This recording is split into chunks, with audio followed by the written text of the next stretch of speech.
Yes, sir. We believe in Nigeria and the promises she holds. But a lot of people are saying that those promises are dwindling away. Good morning and welcome to the program. Today, Thursday, the 7th day of April 2022. I am Anosike Chimezie, is State of the Nation, our political program on Lagoon Radio. Yes, your number one online gospel radio in Nigeria and the official radio of the Anglican Diocese of Lagos. We are transmitting from the Archbishop's Palace right here in Marina, Lagos. Remember, you can download our app on Google Play Store and Apple Store. Follow us on our social media platforms on Facebook. It's Lagoon Radio Nigeria. Of course, we are transmitting live. And on Instagram and Twitter, it's Lagoonradio.Ng. You can listen to us directly via the link www.LagoonRadio.ng. And in case you miss any of our programs, you can go to YouTube /LagoonTV and search for any of our programs. As well on Facebook too, you can search and you can get it there, the full recorded of the programs. Yes, like that song said, we believe in the promise of this nation, the promises she holds. We believe in this nation and the promises she holds. That was Timi Dakolo. And today we'll be looking at the state of the nation today. Yes, the program is State of the Nation, but inside the State of the Nation, we'll be looking at the state of the nation today. And here with me in the studio, I have Honorable Adedipo Solomon Otegbayo. He is a former member, Lagos State Youth Parliament, and also a social commentator and political analyst. Good morning and welcome to the program, Solomon. Good morning, Mr. Chimize. It's a pleasure, as always, to be part of this enlightening program. We tend to bring to the fore, what our citizens, should know, and it's great, having me here. It's always a pleasure. Okay, talking about what the citizens should know, and we are talking about the state of the nation today. What is the current state of the nation? Well, the current state of the nation, I would say there are two major things that actually, that you can actually pin down as, what is actually happening now. Politics is rife. Everybody's gearing up for the next year's general election, and of course the insecurity. But I think the politics is a good place to start. Let's start from the politics so that we can actually periscope, moving forward into next year. So I'd say the very best place to really start would be, let's talk about the two major political parties. Let's look at the APC's recently concluded National Convention, which held on March 27th, and the reactions of the major opposition party, which is the PDP, to that convention. We all know that prior to March 27th, when the convention of the APC held, there had been several announcements of dates, and then there had been shift. In fact, I'm sure they've shifted it for up to like 5 times. There had been a lot of uncertainties as to which way the APC is actually going. But as God would have it, they were able to put their acts together, and they were able to pull that convention through. And the convention saw the emergence of Senator Abdullahi Adamu as their national chairman. And of course, other members of the National Working Committee were also selected or elected. They claim to have, arrived at a consensus and were able to pick all of their, every member of the National Working Committee. Now, how did Senator Adamu emerge?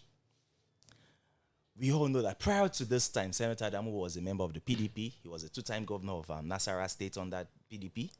He actually got into the Senate, under the auspices of the People's Democratic Party. And then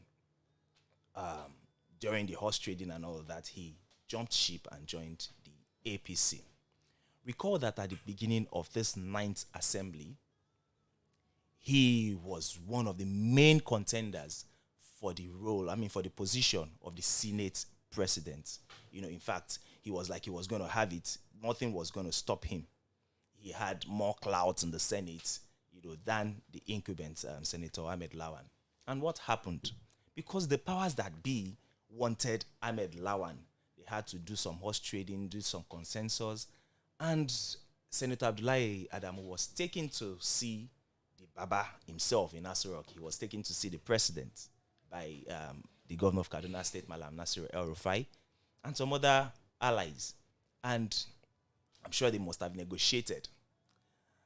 We would not be wrong if we say the APC chairmanship was the bait he was given. That was, I'm sure he wouldn't have just, he eventually stepped down for Senator Ahmed Lawan, and then Ahmed Lawan emerged. He must have been promised something for him to have stepped down. So I believe this was what he was promised.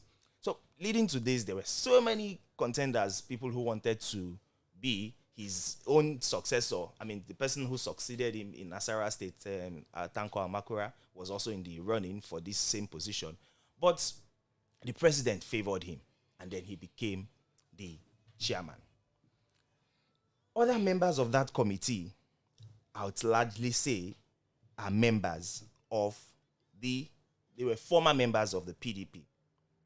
Mention the likes of Senator Ken Nnamani, former Senate President. He was a member of the PDP. The National Secretary, Iyo Mishere, we all know how he became. He was a member of the PDP. Now, in the APC, is the National Secretary. Honorable Victor Gaidam, also a member of the PDP. Osita Medeme, the Chairman South East, was a former member of the PDP. So, shall we now say that the APC is now a branch of the PDP? So those who usually say that both the APC and the PDP are same under different names, they might not be totally wrong. Okay, on this issue raised, the governor of Rivers State, Nyesom Wike, when he was asked about his ambition, though we'll still come to that, he and the mess PDP put Nigeria into in 16 years, he made mention of one thing. He said that this is where we are in this nation, that you accuse PDP of stealing and looting, but none has been prosecuted. Instead, they are becoming the pillars of your party. What do you make of that statement? That simply underscores, the statement I made earlier, that both of them are almost same.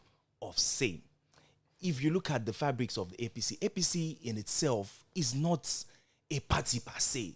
It is just a conglomerate of various aggrieved persons from majorly PDP and the CPC who could not muscle up enough power, enough strength to wrestle power from the PDP then. They just came together, used the platform to wrestle power away from the PDP. So, Governor Wike can't be totally wrong from his allusions that, the so-called corrupt persons are now pillars of your own party. It's evident from what transpired in their convention. Majority of their stalwarts, those who would occupy key positions in the National Working Committee, those who would make decisions for APC, they were sometime members of the PDP. And not just ordinary members, they are members of the PDP that had, risen up to some appreciable level in our nation's polity. Okay, after that convention, the PDP called on INEC to cancel and declare that convention null and void. What do you also make of that statement? APC will say that PDP are not putting up a strong opposition. Do you think that is a true statement? PDP may not be putting up as much opposition as they ought to be putting up, actually. That's because, they've been in power for so long, so they were not really prepared, for them to be in the opposite side. And likewise, APC, they were actually not prepared for governance. Now, tackling that allusion of the PDP, really, if we were to do the right thing, you cannot place emptiness on top emptiness. You cannot place an illegality on top of illegality. That makes everything illegal. Now, recall that in the December of 2020, when we had the Oshomole Obaseki crisis, which eventually led to the sacking of Adams Aliyu Oshomole by the president. In fact, I must tell you that the APC has been what the president wants it to be. It had largely been what the president wanted to be.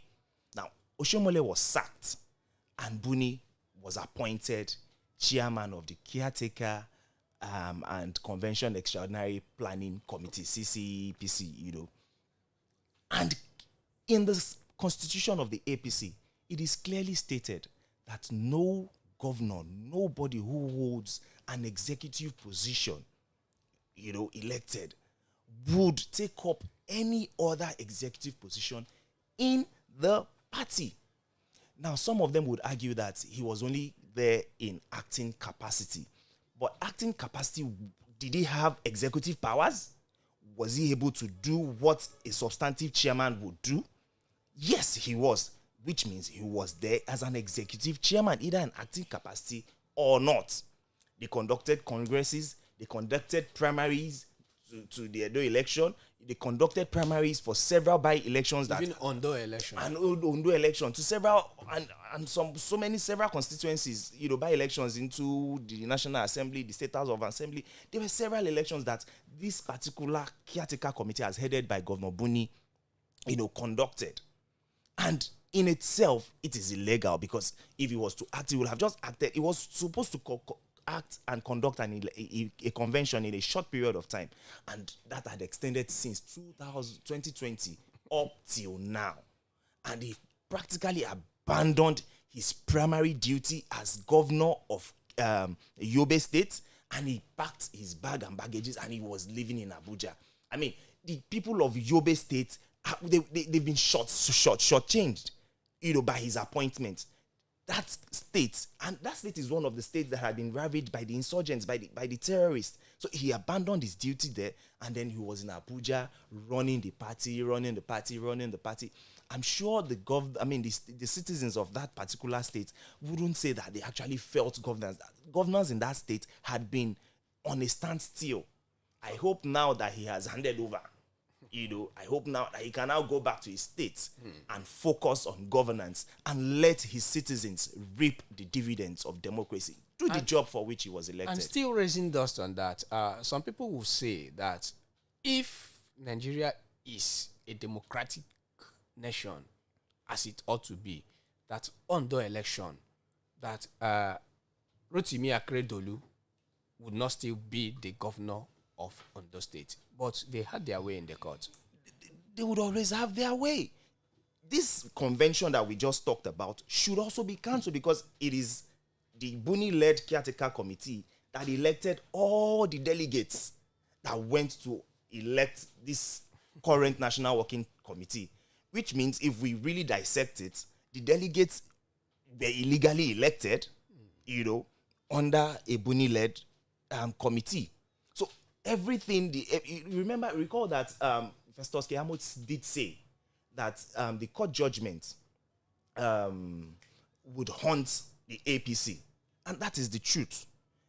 But because they are the ones in power, because Nigeria is not truly democratic as it ought to be, they would always have their way. But if we were to do the right thing, so many elected members of the APC should be given the votes. They should be kicked out by now. And because they didn't get there legally. And this will come down to how we operate our judicial system, and also the opposition, which also the APC will accuse the PDP of not being a serious opposition. Now, putting it side by side, first the opposition, the PDP, and some other political parties. Why we call PDP is just that they are the main strong opposition. Now, also the judicial system. Where do we go from here? Now, the judicial system is nothing but a stooge in the hands of the government of the day. And that had always been the case.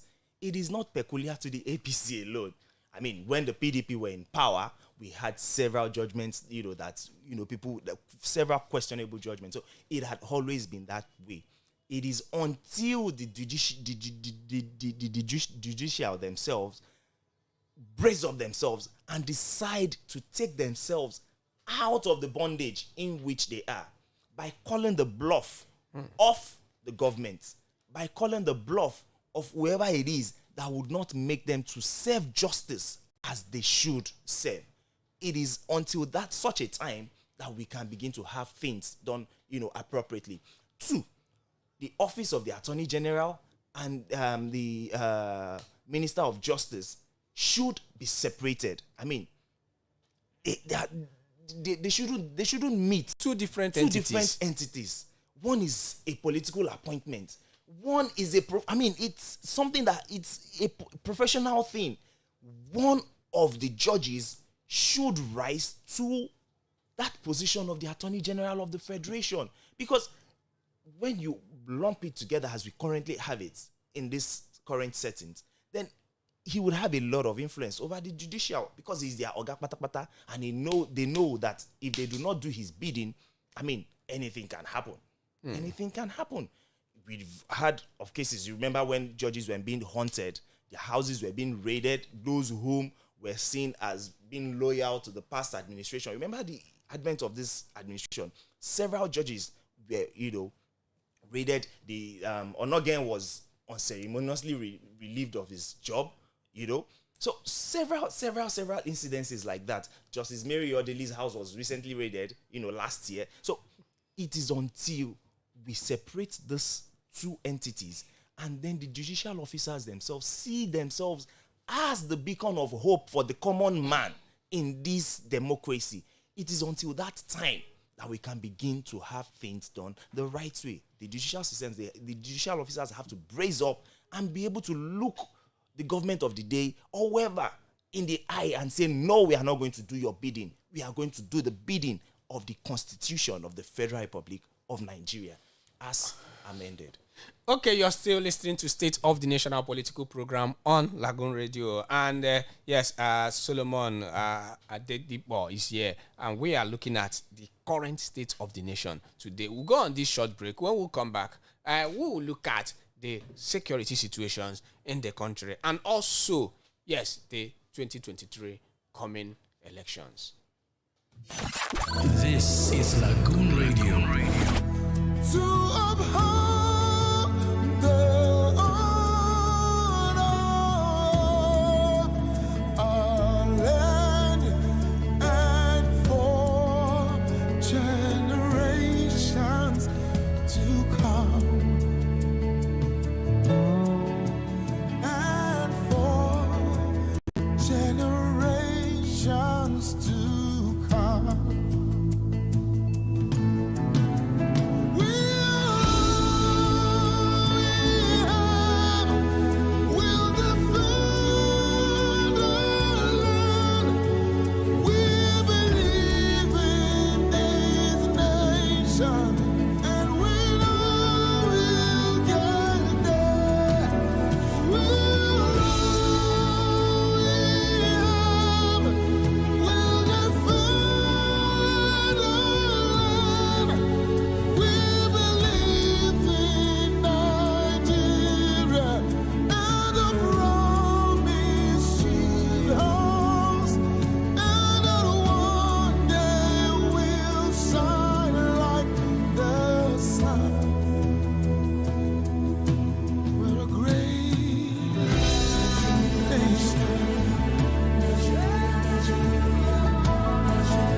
Yes, welcome back. I still State of the Nation on Lagoon Radio. The lyrics of that song is always, whenever I listen to that song, the Nigerian spirit, even when I want to give up, but the Nigerian spirit pushes me to still go on.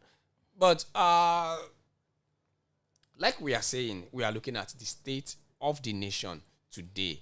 Yes, remember you can download our app on Google Play Store and Apple Store. Follow us on our social media platforms on Facebook, Lagoon Radio Nigeria. Of course, we are live. Yes, and on Instagram and Twitter is Lagoon Radio Lagoonradio.Ng. Yes, Solomon Adedipo is here. He is a former member Lagos State Youth Parliament and also is a social commentator and a political analyst.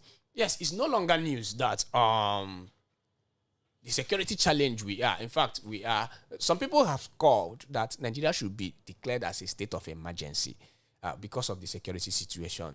Over the past 2 weeks, it's been in Kaduna. We saw an airport attacked. We saw the railway bombed and it derailed. Yesterday, the same people went to army barracks. Yes, and it was reported that 11 officers were feared killed and many others injured and some armored vehicles burnt. In fact, it's a sad story. 7 years ago, this current administration, and I listened to Ayofayoshe yesterday in an interview. He said that we are in a state where it is like he compared Nigeria and Ukraine. That in Ukraine, a comedian elected president is acting like a general, and the general elected president in Nigeria is acting like a comedian. And he says, in 2015, he told us, vote me. I will lead from the front. And it's how many days now? Kaduna has been burning.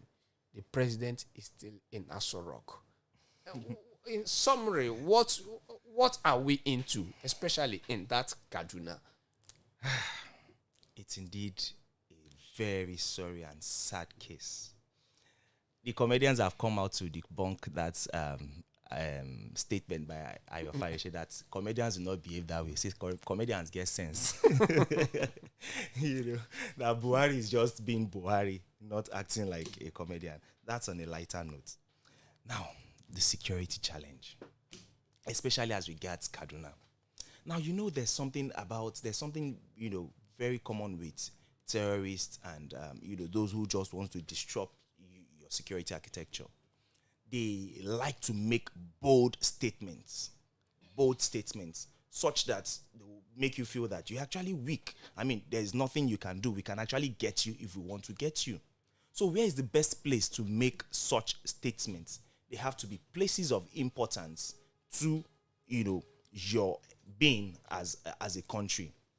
Now, Kaduna is supposed to be our defense capital, more like our security capital, because the highest military training school we have in Nigeria is located over there in Kaduna, in the Nigerian Defense Academy, which of course has suffered its own parts of the attacks. The NDA was attacked sometime last year. So we have several security installations right there in Kaduna. So they like to make both statements, like I say. So they want to attack Kaduna and tell you that if we can, decimate, if we can break your security architecture here, that means there's nowhere we can't reach. Now, another school of thought has it that this whole thing started in 2014, when the alignment and realignment were going on, and President Goodluck Jonathan was to be, ousted as the president. There are claims that Buhari, the current president, with some northerners, which includes General Dambazao and the current governor of Kaduna State, Malam Nasir El-Rufai, came together and said, how can they, actually get this power out, either by crook or by hook? Now, one of the means they devised was to import mercenaries and make, the country ungovernable. Peradventure, Jonathan picks, wins the election. So they said they consulted the Miyetti Allah group, who accepted, okay, yes, we would help you, we would import mercenaries, so that immediately after the elections, if anything goes outside our plan, then they will hit the streets and then there will be protests and all that, so that Jonathan can, resign. But eventually they had their way, because maybe God loves Nigeria and does not want Nigeria to burn, and allowed them to have their way. President won. I mean, the current incumbent president won. But what would become of the mercenaries that they had brought in. As at then, in 2014, they had brought in about 2,000 mercenaries, fighters from Mali, from Niger, from the Chad Basin, from Libya, from the Sahel region. And it is said that they were camped in 6 different camps across Nigeria, Ekiti, Kaduna, and that they got training. They got training from the Defense Academy of Nigeria, from the NDA, that they got some form of training from the NDA, and they were equipped, and apart from those 2,000, they also had about 4,000, stationed in Mali and Chad. Perhaps they would need some reinforcement, so those ones are just there on standby. But eventually, they had no need for them because they won the elections. So what becomes of these ones? The best thing that they would have done was to pack them and take them back to wherever they, got them from. But of course, our attitude here, especially the governor of Kaduna State, El-Rufai, he called their bluff. They said there were several, calls on him that let's look for a way to resettle these guys, bring some money. But the monies that were being charged by the Miyetti Allah, the purported group that helped in bringing these people in, was too much. They said they were charging, they were billing him about 150 billion to resettle these guys. Eventually, they were able to raise 100 billion with the help of the CBN governor to resettle them. But I guess, the Nigerian thing. I guess those monies just went into some private pockets and did not really get to those guys. So the incessant attack had been on Kaduna because they kept calling on him. He was like the arrowhead, he was like the main figure of the group that brought these guys in. But he kept calling their bluff. So they keep,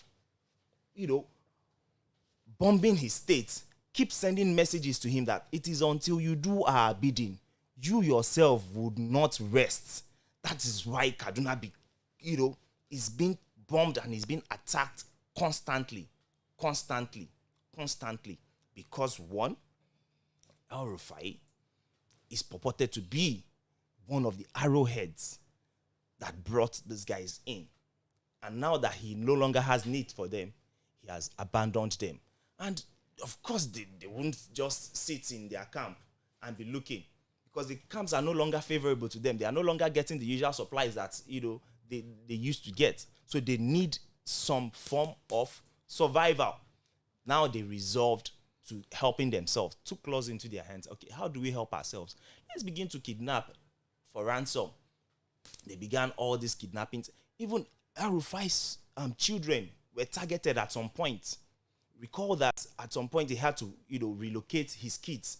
They were prior to that time, they were in Nigeria studying. He had to relocate them abroad because of this security challenge. So they keep on pushing attacks on on the state of Kaduna, just so they can keep sending the strong message to their, before now godfather, or before now, how would I put this now? The person who actually brought them in. So I believe that is one of the reasons why they keep bombing Kaduna. Now, sorry to cut you short. There is a statement because they just released one of their victims in the last train attack, and they said they released him in honor of Ramadan, and that's the managing director, Bank of Agriculture. In a statement, they made a video, 80 seconds video, and they said the government should know that the train attack is just a little of what we can do. A little of what they can do. And these people, in fact, this is not the first time they attacked the military base in Kaduna. Last year, they adopted a top officer and killed. In fact, with all this going on, but really, where are we? But really, isn't that a little of what they can do? They had almost run over the NDA. If they can attack the Nigerian Defense Academy, where else can't they attack? Now, I listened to an interview, of someone who was on that train. They said they were just about 25 minutes away from Kaduna when the attack happened. And how did it start? They just had a loud bang. Boom! They had set explosive on the track. And then the train derailed. initially they felt it was a mechanical fault. So this particular guy, he was one of the of course he's someone who's got some affluence because he could actually contact the state government directly. He was one of the contestants of the just concluded APC convention. I think it's something important for us to note that majority of the people on that train were actually returning from the APC convention, going back to Kaduna. Quite a handful of them were returning from Abuja to Kaduna from the APC convention. So they had that loud bang, and then he went out of the train, opened the door, and they were thinking, okay, it's a mechanical fault. And then he said the first thing he did was to call his father. Dad, we've been attacked. This. Contact the government so that they can send help down our way. Said he had not finished that call before he started hearing gunshot. So he had to run back into the train. Upon running back into the train was when they actually realized that yes, they were being attacked. It wasn't just a mechanical fault. So then they started calling. He started calling. We have been attacked. Please send help. Please send help. Then they had to put off the lights in the train, and then the bandits started shooting directly at the train, because initially they were shooting, into the sky. And he noticed that they were actually targeting the first-class coaches. That tells us that they know what they are doing. They know whom they are actually looking for. They were targeting the first-class coaches. How did they know where the first-class coaches are? Because they know that is where the VIPs are. That is where they will get hostages that will pay them the kind of ransom that they need. So I said the moment they discovered that, they had to start moving into the economic coaches, the lesser coaches, okay? And then the shooting, went on, and then before they knew it, the bandits were in the train. How did they get into the train? Because he said, from the way the coaches are built, there is nowhere on earth that you can actually open the train from outside, except there is someone in here. Okay, so somebody amongst them must have been a mole or, working with these guys. So they were able to access the train. And then upon getting into the train, some persons were saying, this one has made a call, this one has made a call, this one has made a call. And they eliminated those ones immediately. Anybody who tries to they were shooting and killing them almost immediately. Now, that attack lasted for over 90 minutes, according to this guy who was there. He got a bullet to himself, so he was shot. It lasted over 90 minutes. And they were just how many minutes away from Kaduna? 25 minutes away from Kaduna. And then rescue did not come. Help did not come until almost after 90 minutes. I mean, what are we talking about? It means they all know what is actually happening. The government, everybody, they are culprits. I mean, they are complacent, and they are culprits. They are culpable in all of these attacks.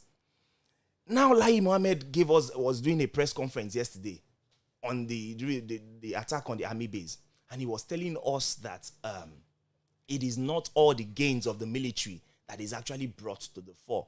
That the fact that about 11 army officers were killed does not mean that they didn't record more gains. Who cares what gains you are recording over the bandits? Because he claimed that they were repelled, and then, but who cares about that? What we care about is that those things shouldn't even be happening in the first instance. Why should a military base be attacked by ragtag bandits? By people who do not have any formal training? I have a video on my phone. You see these guys on the streets, on the highway, dancing to music, and all of them having an AK-47 that is almost new. I mean, if you look at those guns they are holding, they are very new compared to what... Let me take it. Will it be true of what led the late former CBN Deputy Governor, Dr. Obadiah Mailafia, what he said? He made mention that a certain governor is the commander-in-chief of this Boko Haram. That they had an interview with some of the repentant bandits, and they gave them some names. But it was so painful that he never gave us those names before he died. And he mentioned something that these guys are planning a civil war in 2022. Is there an atom of truth looking at what is happening now? Absolutely. If you fix what he says, if you put the bits and pieces together, it is almost, is it not playing out now? I did mention that I got a release. I got, a classified document that says El Rufai, Dambazao were arrowheads in bringing about 2,000 fighters from Libya and the Sahel. Obadiah says a governor is a commander. Kaduna is being attacked day in, day out. El Rufai keeps making statements that he's not going to... But El Rufai blamed Jonathan during the kidnap of Chibok girls. He said anything to release the girls that they got. That even El Rufai accused President Jonathan, of being the commander of Boko Haram. Was he not playing politics? Was he being sincere? Huh? Now, Melafai is dead. Why did he die? Has there been any probe into his death? He probably knows too much. May God help the other man who came on channels, the Commodore Adewumi. I pray God helps him too, because it is a norm in this country. Those who know too much and are proving to want to spill, to want to sing, they are usually executed. What happened to the former defense chief of army staff, Atahiru? Something happened to an helicopter, he died. Alex Bade, something happened, he died. So it is more like it's a recurring thing in Nigeria. So what Obadiah Malachi said is not far from the truth. It is not far from the truth at all. Okay, you're still on the state of the nation. We'll go on this short break. When we come back, we'll look at the way forward. 2023 is building up, and there has been insinuations of PDP throwing their tickets open, and APC are still mute. We get all this and more. When we come back from this break, keep listening to us. We'll be right back. This is Lagoon Radio. And we know we'll get there. We'll run, we have, we'll defend our land. We believe in Nigeria and the promise she holds, and that one day we'll shine like the sun. We're a great nation.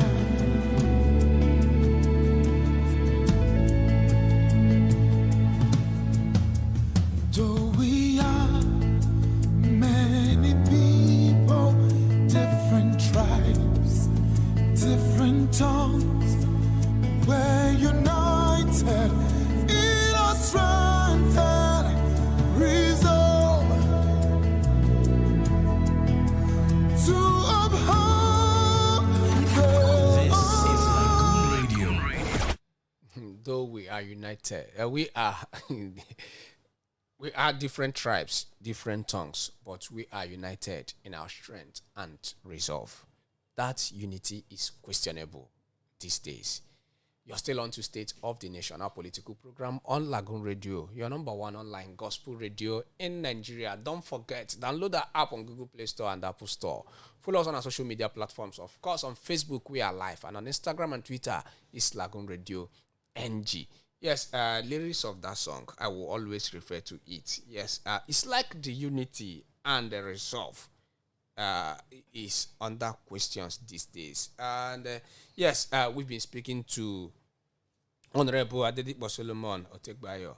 Yes, he is a former member Lagos State Youth Parliament, and also a social commentator and a political analyst.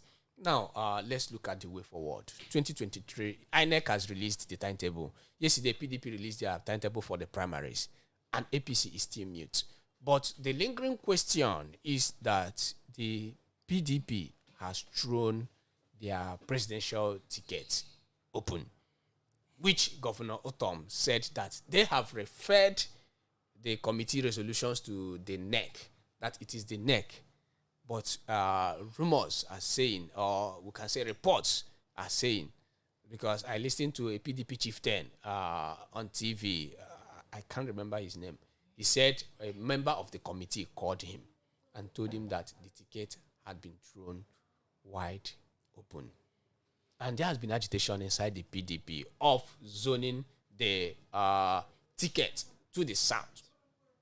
Because when Governor Wike said, he picked the ticket because in the last election, that no southerner contested because they zoned it to the north, and is in the constitution of the PDP to rotate that presidency. Now, what does this mean for Nigerians? To start with, let's get a fact right. What are political parties? Why were they established? Political parties were established to win elections in the first instance. Okay. That is the primary aim in the first instance. Then other things can follow. We want good governance and all of that.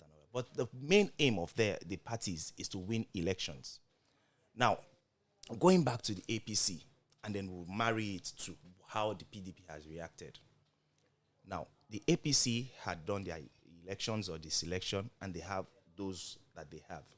Now, recall that they have a national secretary emerging from the southwest, which means it is not likely that they would zone their presidency to the southwest, because there are 6, positions that are key to political parties: the president, the Senate president, the speaker, the national chairman, the national secretary, and the secretary to the government.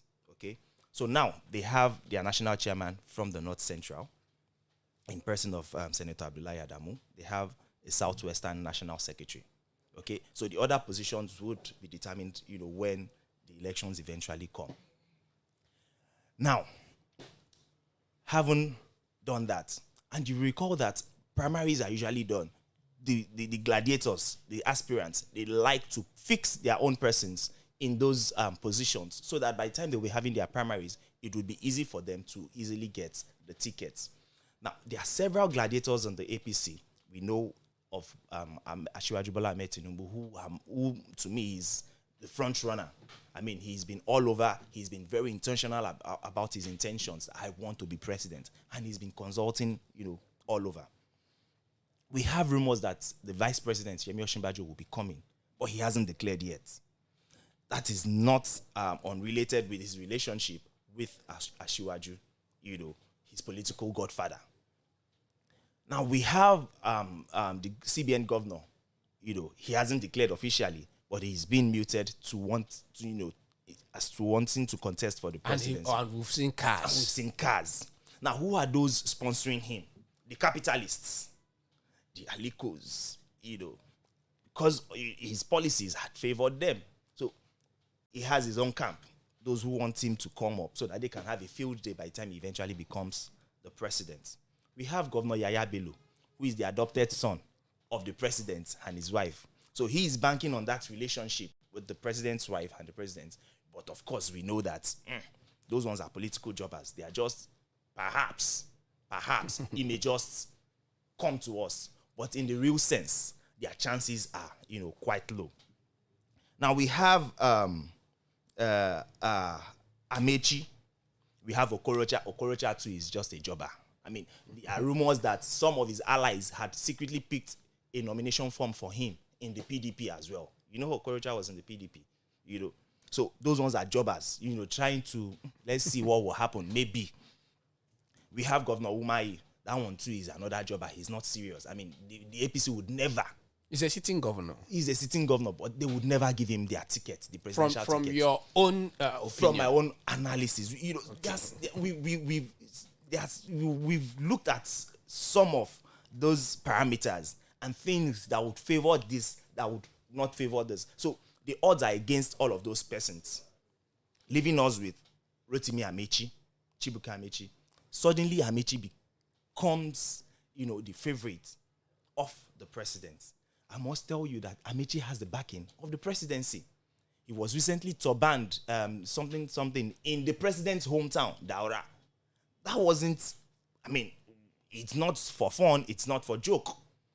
That is selling Amechi to the north.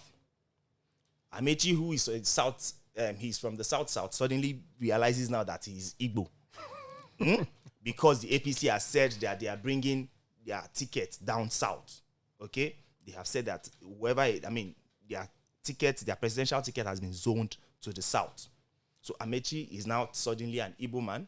Emefiele, who is also from Delta State, is suddenly an Igbo man too. So remember that they had been cajoling, they had been toasting, so to speak, the past president, Goodluck Jonathan, but he doesn't seem to be, dancing to their tune. So they need someone in that light, in that sense.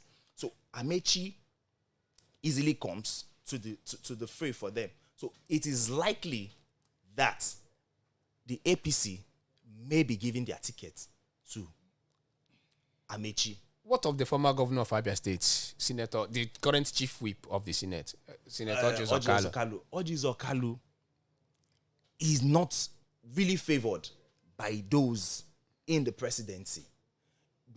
The cabal, the presidency would want to hand over power to someone that is in their own side.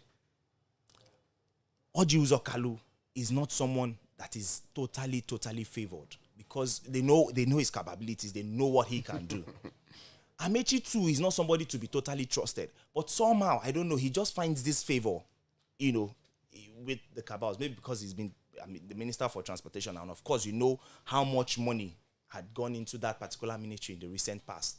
Majority of the borrowings had been done, in the name of that ministry, wanting to put on infrastructure. So I'm sure his ministry had brought in so much money for the so-called cabal. So Amechi is highly favored.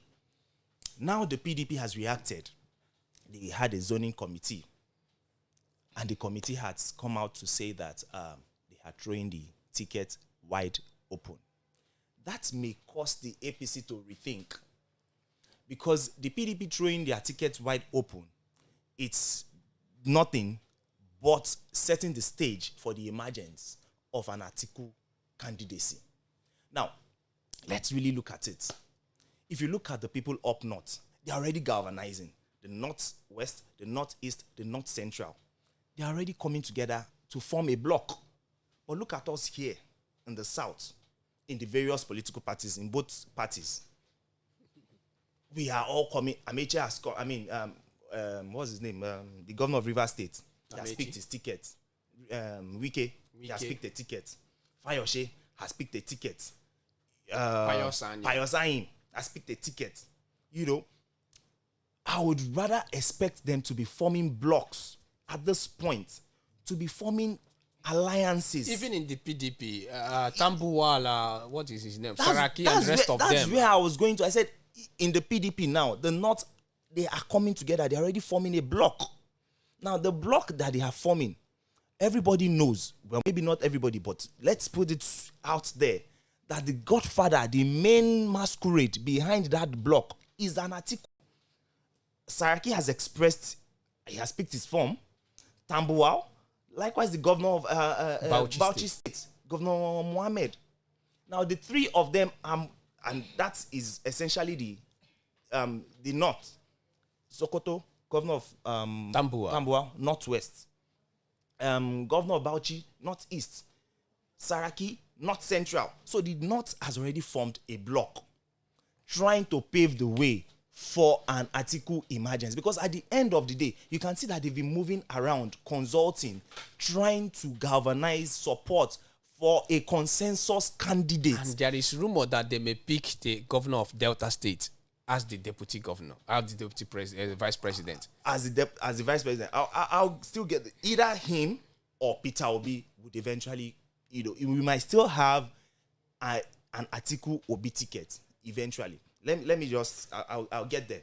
Now, you can see them, galvanizing support for a consensus candidate. Let's have a consensus candidate. Let's have a consensus candidate. So if push comes to shove, eventually they will just drop their own ambition and say they are withdrawing and giving their support to who? Turaki, Adamawa, Atiku. Now, what has the candidates here down south, what have they been doing? They have been picking individual forms and going about all alone.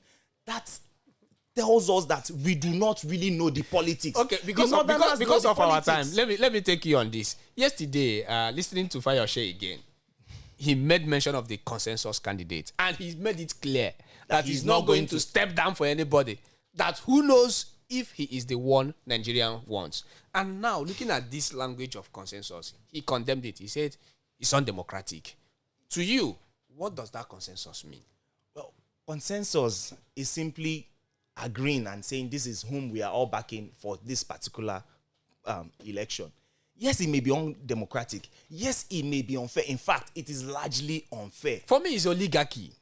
But what did I start with? I said, what is the main purpose of political parties in the first instance? It is to win elections. If the PDP must win next year's election, they have to go the route they are going now. Because I have not seen, periscoping the various candidates that we have seen from the South, I'm yet to see the one who has the kind of muscle that Atiku can actually, bring to the table for the PDP. Recall that Peter Obi was at Atiku's declaration. Yes. And when asked, he said, politics is not a do or die affair. Yes. Recall. So, eventually, we may have an Atiku Obi. Yes, Peter Obi has declared his intentions. In fact, if the PDP could rally support and give their ticket to Obi, but they are not convinced that Obi can actually win elections. He may not even win in the Southeast. I mean, if we really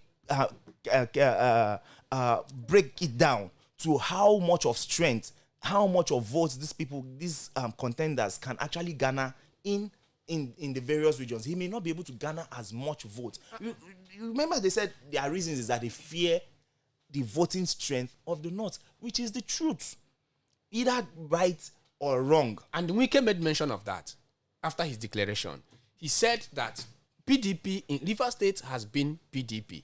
That out of everyone contesting, that they should go and check that even Rivers State has given PDP more votes. Rivers State consistently since 1999 has been giving PDP over 1 million votes, election cycle in, election cycle out. I mean, that is sacrosanct. That is given.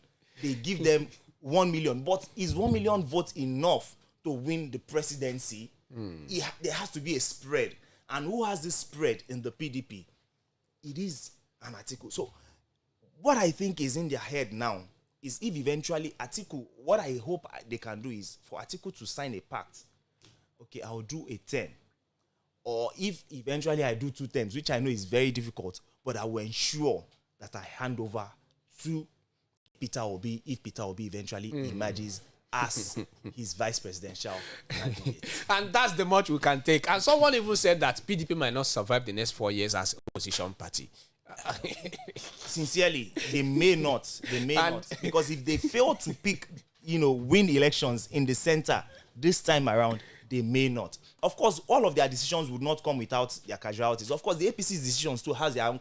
There are so many people in the APC now that has been rigged out, with that selection, with the consensus thing that they did in Abuja. Okay. But they are only waiting till next year. They won't leave the party now, but they are waiting till next year when they will begin their anti-party. Because there's so much money to be gotten from elections. But during the elections, they'll get the money, but they'll do anti-party activities and ensure that the APC fails, in their own domain. And that's where we will leave it today on the State of the Nation. Thank you, Solomon, for coming on the program. It's always a pleasure, we hope to see you when next we call on you. Because we would always oblige. Thank you for listening. And do have a lovely day. Also, thank you to our producer, Olumakaiye, for pressing the right buttons. Until Thursday next week, where we'll be here for you. Keep listening to Lagoon Radio, your number 1 online gospel radio in Nigeria. Do have a lovely day.